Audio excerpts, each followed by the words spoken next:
Hey, Tom, great to have you here. Thank you for joining me today. I'm here with Tom Lyons. Tom is the founder of Lyons Communications and a strategic advisor at QualitaX. Previously executive director at Consensys, you were responsible for thought leadership and communication at the EU Blockchain Observatory and Forum. You also served as an advisor to the European Commission, providing strategic advisory to the European Commission's blockchain team on blockchain and standard-related communications. In a nutshell, you have quite a deep expertise in communication and thought leadership in the tech space, particularly emerging technologies. Thanks, Anis. It's really great to be here. Great. So let's start from the beginning, Tom. Can you give us some background on how you came to work in TechCom and thought leadership? Well, yeah, actually, it's kind of a circuitous route. So I actually studied literature in university, literature and languages, at Columbia in New York, and then decided not to have an academic career. So what do you do with that kind of a background? I got into communications and marketing, and since New York City was full of banks, I ended up working at banks. I actually worked for a consultancy that catered to Wall Street banks. And then I continued this when I moved to Switzerland in 1994. So I've been doing this for quite a while. And I worked in corporate communications and marketing for different banks, a Swiss private bank, for Credit Suisse, for UBS for a long time. And it really was at UBS where I was working in the internal communications department on the corporate center, so for the whole bank, that it just kind of occurred to me that the banking business is actually a technology business. So a bank is an IT firm. And nobody at the time at UBS was, in internal comms really talking about how the bank works from a technical level. So strangely enough, it just became an interest of mine. And I began writing and working with the development teams and understanding the sort of technical aspects of banks. So I got into fintech before they called it fintech. And I was doing this kind of track on the internal communication side, and things kind of took off from there, and it became a major part of what I do. And I think I was right. I think almost in all businesses are IT businesses at some way or another these days. Yeah, definitely a great bit from a career point of view. Thanks for sharing that. So now, from your experience, can you talk about the top 3 benefits that communications and thought leadership deliver to tech businesses? Specifically, how does it help them? So I'd be happy to. The one thing I like to preface this with is that there's nothing in communications and thought leadership and PR, I think, that's necessarily rocket science. Usually it's mostly pretty straightforward stuff. And certainly in this case, there are 3 things I like to think about. Number one is visibility. By doing thought leadership and doing comms and PR, whatever you're doing, you're just getting yourself out there. And that's not to be underestimated. You have to, you can't be you can't make an impact in the market if you're not visible in the market. The next thing is credibility, especially if you're a tech firm. You want people to believe you know what you're doing. And easy way to do that is to explain what you're doing and demonstrate this knowledge. And I think when it comes to thought leadership, there's 2 aspects. There's one aspect is simply, being able to demonstrate competence in your field. Right. So not necessarily, innovative thought leadership, not necessarily doing things that are new, but just, showing a base level of, yes, I understand that. Okay. And then, which is much rarer, is being able to demonstrate your innovation or your particular take on things that other people don't have, to really do thought leadership. And one thing I've noticed in this field is that people talk about thought leadership. There's actually very little leadership in thought leadership. Mostly it's following or, rehashing stuff or re-explaining things that are already out there. That's not necessarily a bad thing, to with you. I think redundancy is a part of communications. Telling the same story over and over again is a part of getting the word out, and at the least it shows you or demonstrates to others that you know what you're talking about, and that's important. And the last thing that comes out of that is trust. So by demonstrating, by being visible, by demonstrating your competence, you can build trust. And by doing thought leadership right, or doing your communications right, not just from a technical level, but also the way you do it, you can really go a long way to fostering trust in you and your organization.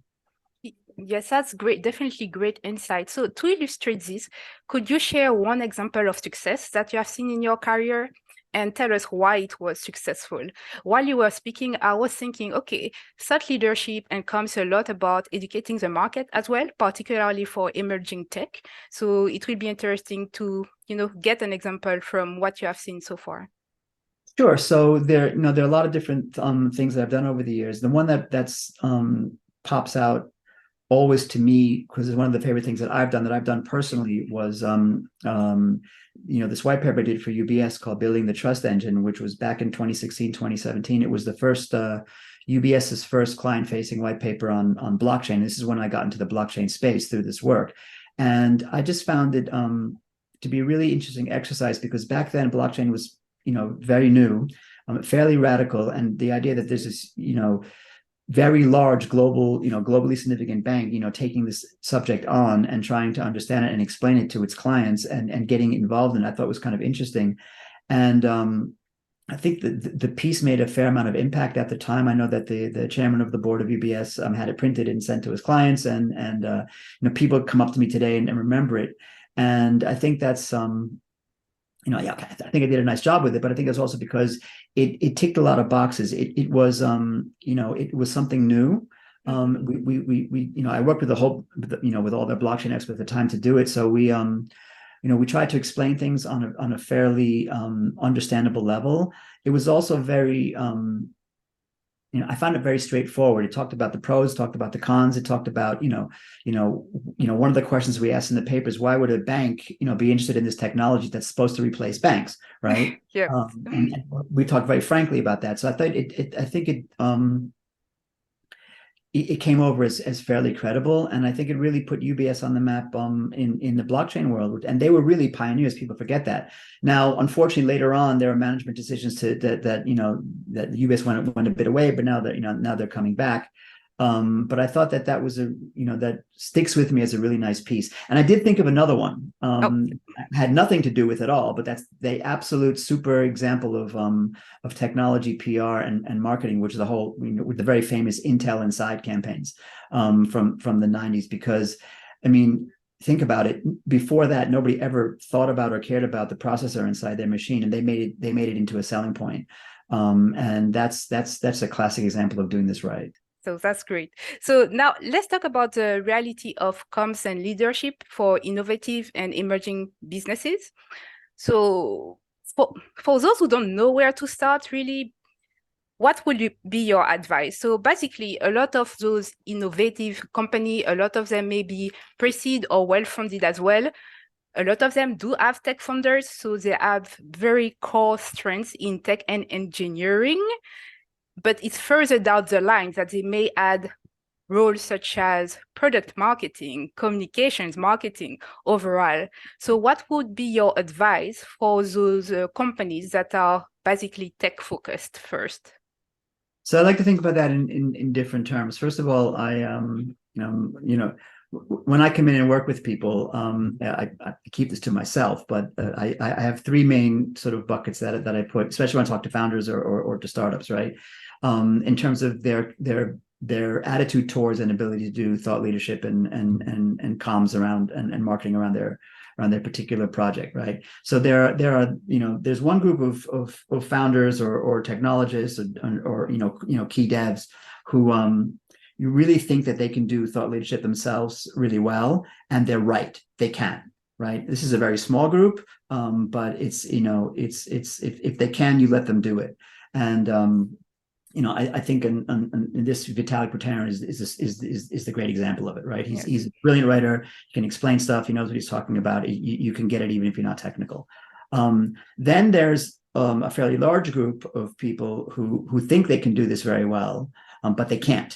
And they can't for either because they're not good at explaining. They're too close to their subject, or they really want to do it because it's their thing, but they don't really have the time to do it.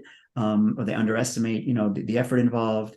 And these are the people you really need to help, right? And then there are those who who absolutely who know they can't do it, don't want to do it, and reach out for help, and those are the also groups that you can really help.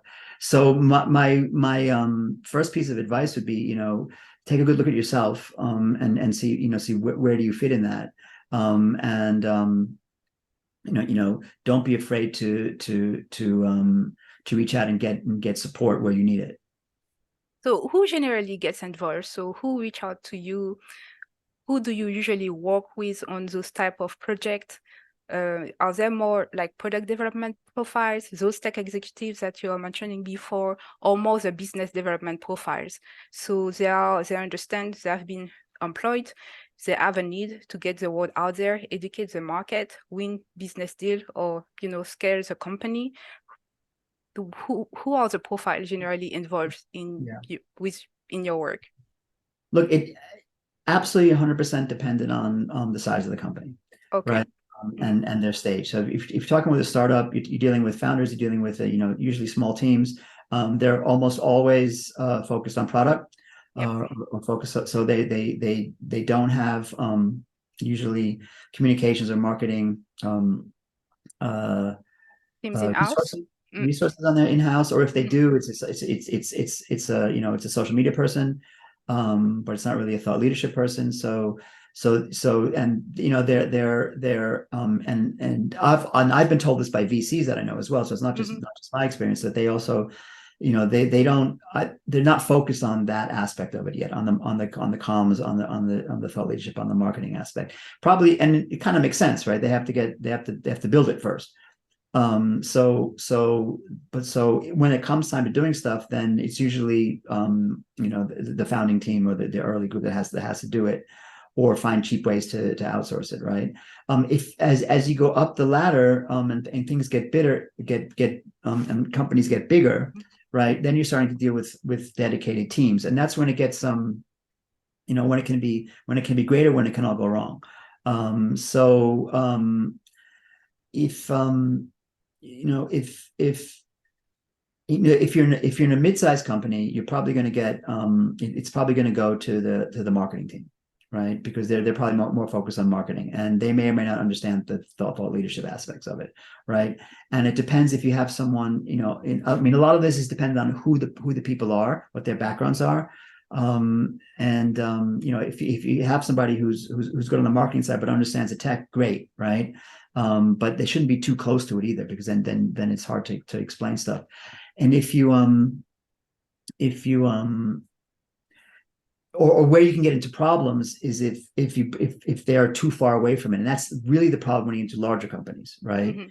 Where everything is sort of pushed off to these teams who are kind of too far away from what's going on, and being able to get the information they need to really be on top of what's going on can be the largest challenge.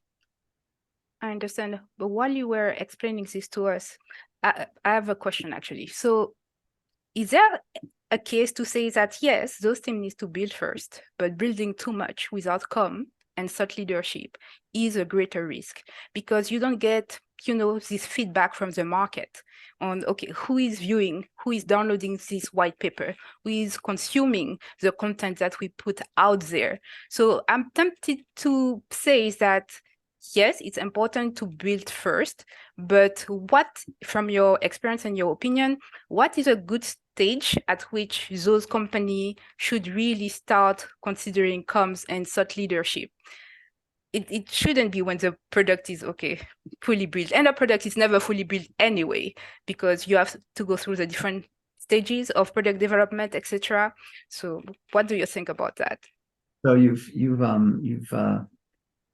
touched upon a classic discussion that goes back also, in the whole marketing and product discussion. It's a classic one. So communications types, marketing types, people like us, the explainer types of the world, we would say always we should be in there on day one, right? Because we can help you validate the ideas, right? Yes. Because by having to explain something, you can also start to see, does it really fly or not? Okay. And that's why marketing types are always saying, we should be at the beginning of the product development cycle, because, we could, there's inputs there in terms of what the market wants, right? There's inputs there in terms of what our story is going to be, and a story can be very useful in guiding what you actually do. And I think bringing in the comms and thought leadership people at the beginning to help you figure out your story and your vision, where you want to go, right? Also on a more detailed level of where the tech is going to go, I think could be very useful. I think it's not something a lot of people would think about, though. Yes, and it's definitely an investment, like upfront investment in engaging with the right, communicators since the beginning to help validate the idea and build that old stories and go to market together.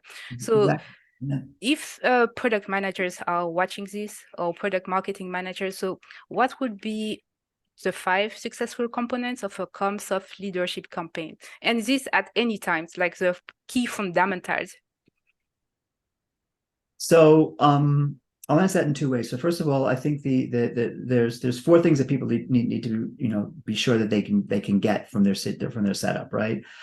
They need to be able to get the information that they need, and you have to insist on this when you go in. Okay. Yes. There can be a tendency, people are busy, they're developing, they're working, they're founders are out trying to raise money. You have to insist that people take the time to get you the information you need, and put whatever resources into that, which means you need access to people. I've been in several situations. I've seen several situations where teams have failed because they said, well, marketing's doing that, so they have to go do it, and they didn't realize you have to explain it to them, right? But you believe it or not, this happens. So you need clear instructions of what the strategy is and what the outcomes should be of the thought leadership, and you can help people develop that, right? You should definitely have clear instructions about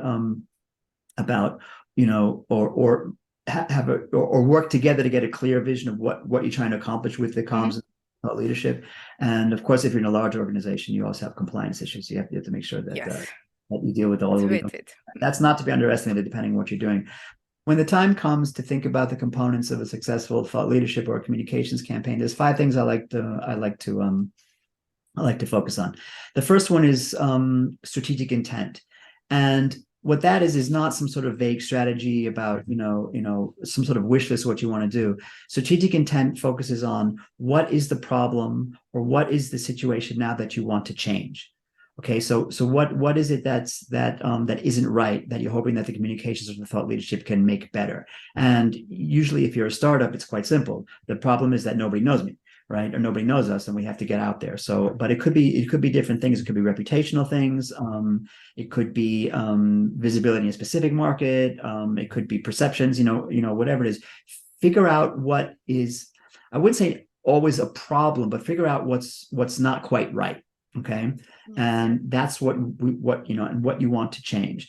The next thing is the objective, and the objective has to be formulated as, what does success look like? So we know what we want to change. What does it look like when we've changed it? Okay. And what does that mean in terms of the organization, in terms of the product, and in terms of the communications themselves? What have we, effectively done? So you're doing sort of a future thinking. You're setting up a North Star for yourself.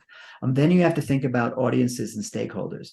And I separate those two. So for me, an audience is a direct recipient of a communication or direct recipient of a thought leadership campaign. Could it be potential customers, partners, clients, maybe your ecosystem, or but people you're directly addressing. The general public could be under certain circumstances, but people you want to say this message is for you.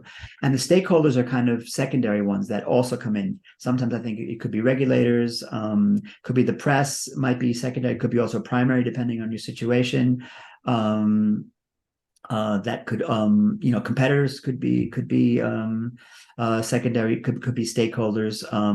Also, you're talking about ambassadors and champions for who can carry your message for you. And to me, an ambassador is somebody who really directly works for you or with you to carry the message. And a champion is winning people, influencers, or winning people to say nice things about you because they think you're cool, right? So those are the audiences and stakeholders you want to think about. And then you really want to hone in on key messages. And that's the large part of what I do, is trying to figure out per audience and per stakeholder, what are the messages you're trying to give them? These will be potentially different per audience or per stakeholder, but they should never be exclusive. Never ever have a message for one group that you don't want the other group to know. Yes, that seems obvious when you say it like this, but I can imagine that you have seen things happening in your career. It's very bad. It's just very dangerous, and you can't enforce it. So that's it. So, but that, making this exercise starts to, it's harder than it sounds. Yes. To be honest. And then you want to you think about your campaigns, how you're going to get this message out, and it's a comms campaign, thought leadership campaign, and here too you want to, I think for each campaign you want to do subsets. You want to do what's your strategic intent, who the audience is, etc., and you break it down like that, if that makes any sense. Yes, it does. Thank you. That's a valuable insight. So you were talking about strategic intent, and to go back to strategic benefits in general, one thing that we have both been involved with are standout organizations, basically. So in terms of the strategic benefit of active standout participation, how does it open new opportunities like marketing, speaking opportunities, and events? And from my experience, those organizations are not necessarily benefiting fully from their contribution because they don't leverage their commitment and the work they are doing. It's like there is a split between the work being done on the technical side and how it's leveraged in the thought leadership and communication side. It's like, oh, you are working at industry level, collaborating with potential partners, customers, even competitors, to the benefit of the industry and to the benefit of your own company. But then this is not part of your discourse. So there seems to be a gap between what is being done and what is being missed on the com side. I agree 100%. And this, standards is a fascinating and largely unknown part of the technology space. And really, I was exposed to it by accident when I was working with the European Commission blockchain team. They also asked me to, we're doing some strategic communication stuff, and they asked me to also work with their ICT standards team, which amazingly enough is only 2 people. But that's when I really got exposed to it, and I started to understand from these guys that what's at stake in standards work, which I didn't know about. But when you're defining an industry standard like an internet standards or communication standards, you're laying the groundwork for a whole industry. And the people who understand that can be very, very actively involved in this. But a lot of people think of it as kind of grunt work or work that's not appreciated. And there's a whole bunch of advantages to being heavily involved in standards, but also letting people know that you are. Again, it's a credibility thing, right? If you can say, look, we were involved in this particular standard, then people say, wow, then you must really know your stuff.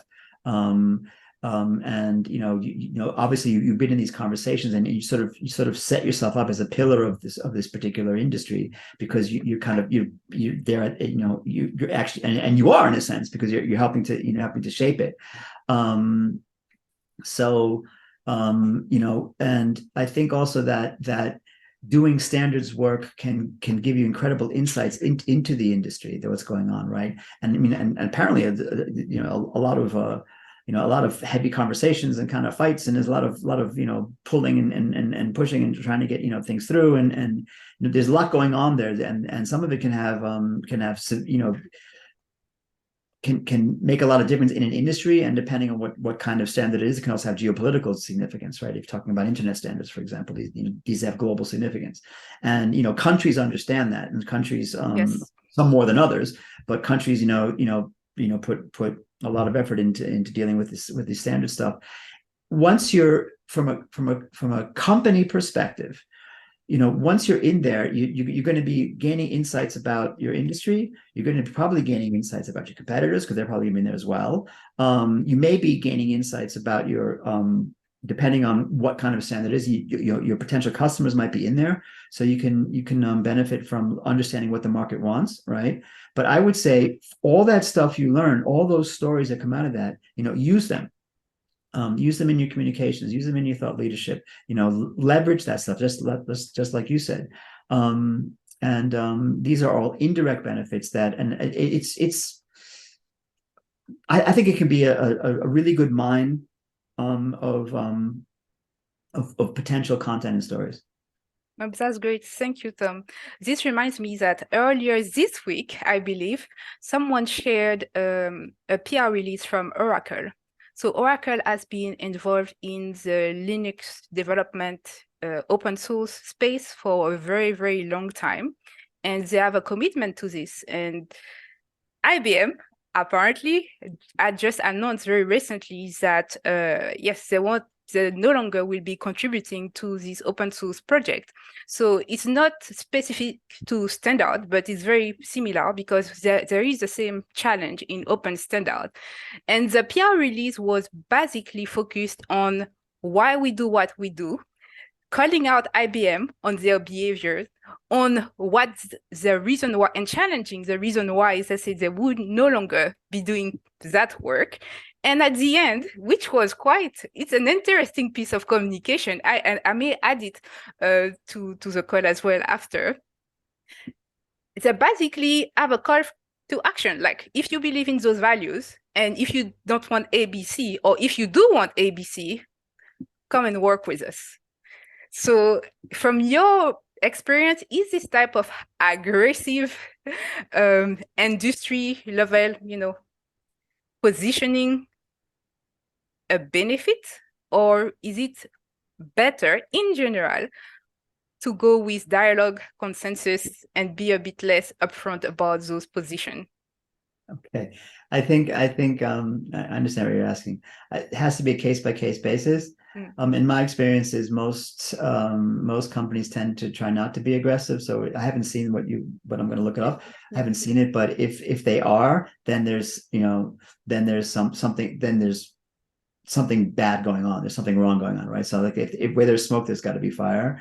But there's no reason why you can't. It depends on the particular situation. But if you want to, I mean, it sounds like it sounded like it was a good opportunity for this call to action. Yes. It's always good to have a story where there's a bad guy. Yes, right? and it's a great example that illustrates what you were saying. Like, communication can be directed to your competitors as well. Very obviously. Sounds like a case like that. Yeah, it sounds like a good illustration of that. Well, yes, consider we talk a lot about a lot of things already, but to go back to emerging tech, particularly, considering the pace of innovation in those spaces, what are the challenges you have noticed? And despite kind of those challenges, why is it absolutely necessary to have a robust comm and sub-leadership strategy for a company operating in that space? Well, look, I mean, the pace of change in technology space is incredible. And it's been increasing for years, and it's not going to stop. So you have no choice but to deal with it. I don't think there's anything, you don't want to be left behind. I think there are, however, there's keeping up in a sort of willy-nilly, unstructured way, just trying to keep on top of everything and drive yourself crazy. And then there's doing it in a strategic way, and in a smart way. So you don't need to be always out there with stuff. And you should pick and choose what you do, but you have to have systems in place to be able to react quickly when major changes happen. But you not going to get anywhere if you can't react if you're not prepared to react quickly. I just said the same thing twice, but that's really what it is, because your competitors are going to be doing it. Yes. So you personally, you have a strong background in the blockchain/Web3 space. So can you share your opinion about the current state of the industry, particularly due to the regulatory challenges, and there are a lot of opinions and positioning? You mentioned national strategy as well for standards, but it's the same in the space. There are a lot of considerations, and not only regulatory, but economic opportunities, and different countries are adopting different approaches, which attract, different companies in terms of where they base their HQ, what space they decide to compete in, etc. So if someone is building in this space currently, what are the challenges they might face, particularly on the reputation side? Yeah, so it depends again on who you are. When I talk to large companies, it's reputation and the whole regulatory topic is always front of mind. That and sustainability, that's always front of mind. And a lot of I'm not talking about maybe a bit less so with banks these days, depending on what they're doing. But a lot of a lot of large brands are at least until the Web3 and the NFT started, a lot of large brands were like, no, we're not mentioning blockchain, we're not touching it, we don't want to. Maybe we'll do it, we won't talk about it, or anything around crypto, right? Yes. Crypto was just a really dirty word, and I think that's still the case to some degree. Obviously, if you're in the space, then you want to then you want to proliferate yourself there. And I think when I think about the communications and thought leadership situation in blockchain and Web3, the problem is there's too much. There's I know of no industry really that generates so much content. It's amazing, and it can be really hard for people coming in to understand that, and for people to get their message out. And the problem is, there's a fair amount of good content and there's a fair amount of bad content, and there's a fair amount of well-meaning people trying to get their message out, and a fair amount of scamming going on. So I think the signal to noise ratio in our industry is fairly low, and that's a challenge. But in terms of reputation, again, it's really a difficult issue because it's just not settled. Right. Yes. Regulatory discussions just they're kind of settled in some jurisdictions, but until the US gets settled, the whole industry won't be settled. Okay, so would you say that a key selling point, or from a communication point of view, would be showing to potential customers, but also partners, that the company is really following those regulatory discussions very closely, and that they are also involved at industry level or at government level in trying to build this industry and make sure it's regulated properly and it doesn't go away, basically. Yes, I agree. Unless your business model is you want to disrupt everything, change the world, and get rid of governments, which some people in our space do. Yes. That's then go do that, right? But if you're trying to bridge that gap and stay within if your approach to blockchain and crypto is we're using it to better the existing system, mm-hmm. right? And not change the whole thing from the roots up, then I think that the more you can show that you're on top of the regulatory discussions, and that you take it seriously, and that you understand it and you understand the ramifications, I think is important. But I think there's also scope for companies who to take a stance. Yes. I don't think there's anything wrong with that. As long as it's a principled stance and you can explain it. If you can say, look, I think it's absolutely fair for people to say, look, we think crypto is useful. We think DeFi is going to be useful for the world, and we would like clarity. And right now we're not getting clarity because of X, Y, and Z. I think you can do that. It's just if you're going to wade into those waters, have your arguments ready for you, right? So the classic example was the whole sustainability issue. So people were rightly afraid. If you use Bitcoin, you're wasting electricity and you're ruining the planet. And that's an argument you can still make. And the same thing got made with Ethereum, but then we changed to proof of stake, and that's not an issue anymore. But it's fair for companies to address that and say, look, this isn't an issue anymore, and not be afraid to be partisan in that respect. But do it in a way that's not that confrontational, I would say. Yes.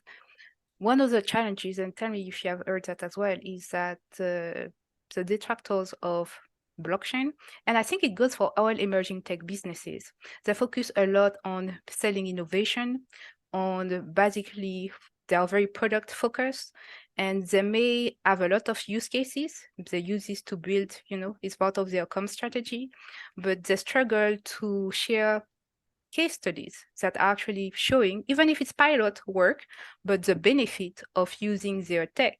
So do you think that there is, for emerging tech businesses, particularly a focus which is misplaced on use cases and, oh, this is innovative, those are great technology, this is a progress, rather than this is explaining in their content how the technology makes a difference with what is now and what are the benefits for now and the future?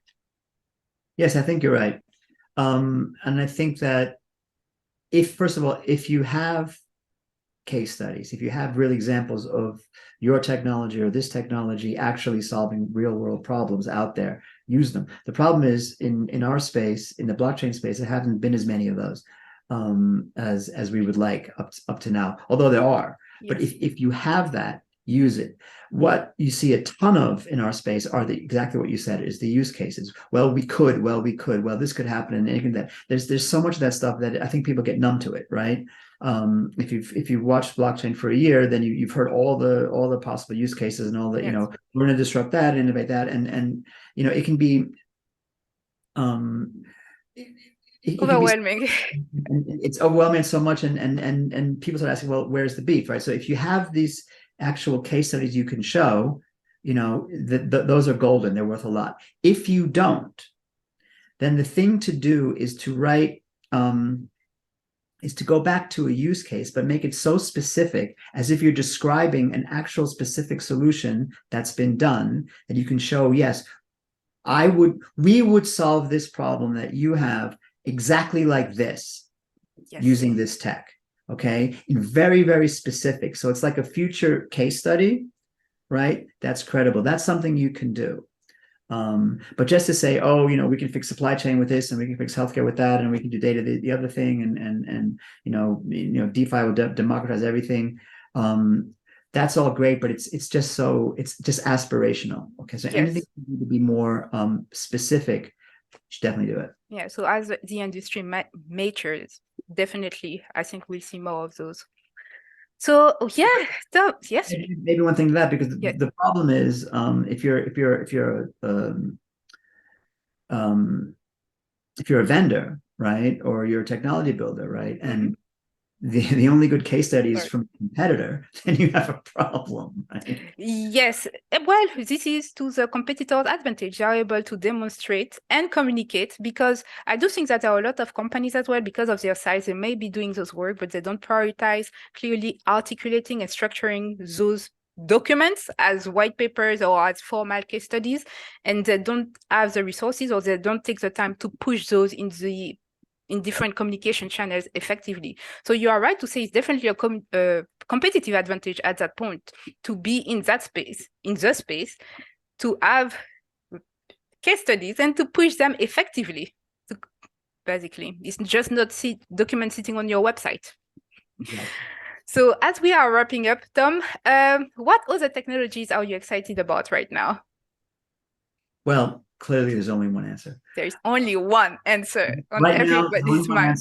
Certainly for people who do what I do, it has to be the generative AI stuff that's going on. It touches, when I first saw this stuff, I realized it touches every single thing that I do.